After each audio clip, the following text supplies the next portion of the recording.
जौहरी आप लोगों का अपने यूट्यूब चैनल पर स्वागत करती हूँ। तो आइए आज हम लोग जानते हैं कि मौनी अमावस्या किस दिन है और मौनी अमावस्या के दिन हमें क्या करना चाहिए। तो देखिए, मौनी अमावस्या इस साल 2025 में 29 जनवरी के दिन है। और मौनी अमावस्या के दिन हमें क्या करना चाहिए, तो मौनी अमावस्या के दिन हमें रात में ही अपनी पूजा की पूरी तैयारी करके रख देनी चाहिए। उसके बाद से हमें रात्रि में सो जाए और सुबह उठना चाहिए। यदि आप पवित्र नदी स्नान में जा सकते हैं, नदी में स्नान करने के लिए, तो आप पवित्र नदी में स्नान करने चली जाइए। और नहीं तो फिर आप अपने घर में ही अपने नहाने के पानी में गंगा जल डाल लीजिएगा। और थोड़ा सा काला तिल भी हमें डाल देना है, क्योंकि माघ के महीने में काले तिल का बहुत ही महत्व है। इसलिए हमें माघ के महीने में काले तिल का उपयोग ज़्यादा से ज़्यादा करना चाहिए। तो हमें अपने जल में थोड़ा सा गंगा जल डाल देना है और फिर हमें उसमें काला तिल डाल देना है। तो गंगा जल डालिए तो हमारा पानी खुद ही गंगा जल हो गया। तो यदि हम नदी सरोवर नहीं जा सकते हैं तो अपने घर में इस तरह से हम स्नान कर सकते हैं। और उसके बाद से हमें सुबह उठना है। सुबह उठने के बाद अपने जो नित्य क्रिया करते हैं उसे हमें कर लेना है। और करने के बाद से हमें स्नान कर लेना है और हमें उस दिन बोलना नहीं है, एकदम चुप रहना है। जब पूजा और पाठ जब हम लोग का पूरा हो जाएगा उसके बाद से हमें बोलना होता है। तो हमें उस दिन स्नान कर लेना है और उसके बाद से अपने पूजा रूम में जाना है और पूजा रूम में आकर पूजा करना है। मैं पूजा रूम में आती हूँ तो सबसे पहले अपने लड्डू गोपाल जी को स्नान कराती हूँ। लड्डू गोपाल जी को स्नान करके तैयार करके इन्हें मैं बैठा देती हूँ। उसके बाद से मैं पूजा शुरू करती हूँ।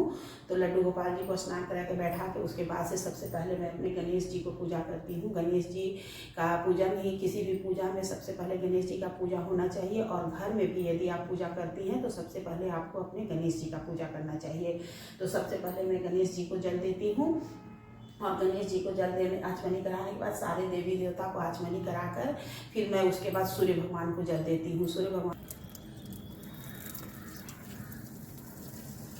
को जल देने के बाद से मैं पूजा अपने मंदिर में पूरा पूजा कर लेती हूँ। और एकदम हमें शांत रहना है, उस दिन बोलना कुछ भी नहीं है।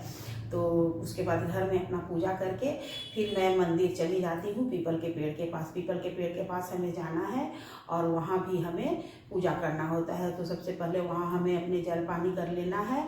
और उसके बाद से यदि आप फेरी देना चाहती हैं तो फेरी दे लीजिए, 1 बार, 11 बार, 25 बार, जैसे आपकी इच्छा हो, जितनी आपकी सामर्थ्य हो उतनी आप फेरी दे लीजिए। और उसके बाद हमें मौन ही रहना है। बस उस दिन यही है, मौनी अमावस्या का मतलब कि मौन रहना है। तो मौन रहना है और उसके बाद से हमें वहाँ पूजा कर करके आ जाना है। और देखिए, जहाँ भी पीपल का पेड़ होगा वहाँ भोलेनाथ का मंदिर जरूर होता है। तो सबसे पहले हमें जाना है, तो सबसे पहले हमें भोलेनाथ की पूजा करनी है। भोलेनाथ की पूजा करने के बाद से ही हमें पीपल के पेड़ के नीचे पूजा करनी चाहिए। तो उसके बाद भोलेनाथ का पूजा करके फिर पीपल के नीचे के पेड़ पूजा करके फिर अपने घर आना है। और अपने घर आकर अपने से बड़े, जैसे कि हमारे सास ससुर हैं, हमारे पति देव जी हैं, तो उन सबों को हमें प्रणाम करना है। और उसके बाद से हमें अपने मौन व्रत को तोड़ना है। लेकिन उस दिन कोशिश करना चाहिए कि कम से कम मतलब बोले, ज़्यादा ना बोले।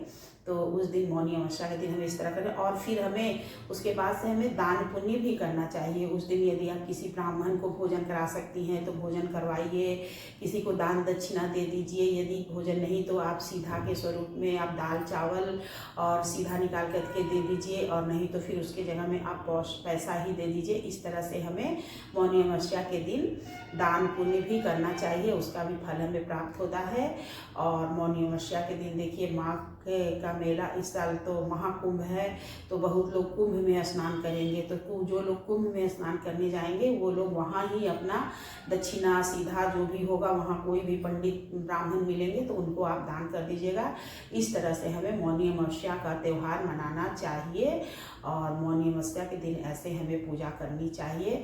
तो प्लीज़ दोस्तों, यदि मेरा चैनल आप लोग को ज़रा सा भी अच्छा लगा होगा तो प्लीज़ लाइक एवं कमेंट कर दीजिएगा। बेल आइकन बटन पे प्रेस कर दीजिएगा ताकि मेरा नोटिफिकेशन आप लोगों तक सबसे आगे पहुंच सके। और जो लोग नए होंगे मेरे चैनल में वो मेरे चैनल को प्लीज़ सब्सक्राइब कर दीजिएगा। और सभी को मौनी अमावस्या की ढेर सारी शुभकामनाएं। मैं सुजाता जौहरी आप लोगों का अपने चैनल पे स्वागत करती हूँ।